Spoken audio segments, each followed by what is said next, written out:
ایک اور جو مبتلا بے مسئلہ ہے مریضوں کے لیے، ان لوگوں کے لیے جن کو سانس کا پرابلم ہوتا ہے،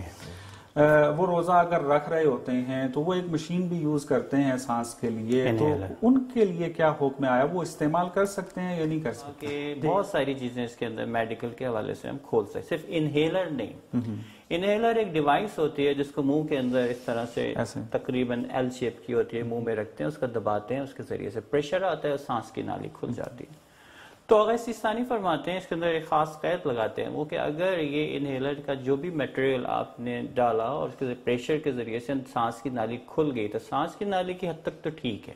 لیکن اگر وہ دوائی معدے میں جاتی ہے تو پھر روزہ بات۔ تو اس کے لیے استفسار کر لیں اپنے ڈاکٹر سے کہ انہیلر جو ہے وہ صرف سانس کی نالی کو کھول رہا ہے یا وہ میٹیریل معدے تک جا رہا ہے، تو یہ جائز نہیں۔ اور دوسرا موضوع یہ ہو سکتا ہے کوئی بیمار ہے، انجیکشن لگانا چاہتا ہے اور ڈرپ لگانا چاہتا ہے،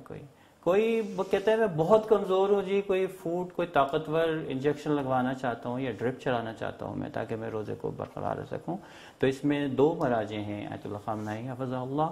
اور آغا سیستانی، ان دونوں کے فتوے میں تھوڑا سا فرق ہے، اور اس پہ سامعین بہت توجہ سے جو رہبر معظم کے مخلطین ہیں وہ غور فرمائیں۔ رہبر معظم فرماتے ہیں کہ جو جسم کے اندر عضلات کے اندر انجیکشن لگایا جاتا ہے بیماری کے لیے، اس میں کوئی حرج نہیں ہے، لگا سکتے ہیں،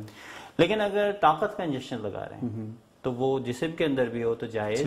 احتیاط واجب کے بنا پر فرماتے ہیں جائز نہیں ہے۔ اسی طرح ڈرپ لگانا، ڈرپ کے لیے بھی وہ اجازت نہیں دیتے، جبکہ آیت اللہ سیستانی کہتے ہیں بہتر ہے کہ طاقت کا انجیکشن احتیاط مستحب کی بنا پر وہ کہتے ہیں کہ انجیکشن نہ لگوایا جائے طاقت کا اور ڈرپ بھی نہ لگوایا جائے، ان کی نظر میں احتیاط مستحب کی بنا پر یہ مسئلہ ہے، اس سے متوجہ ہے۔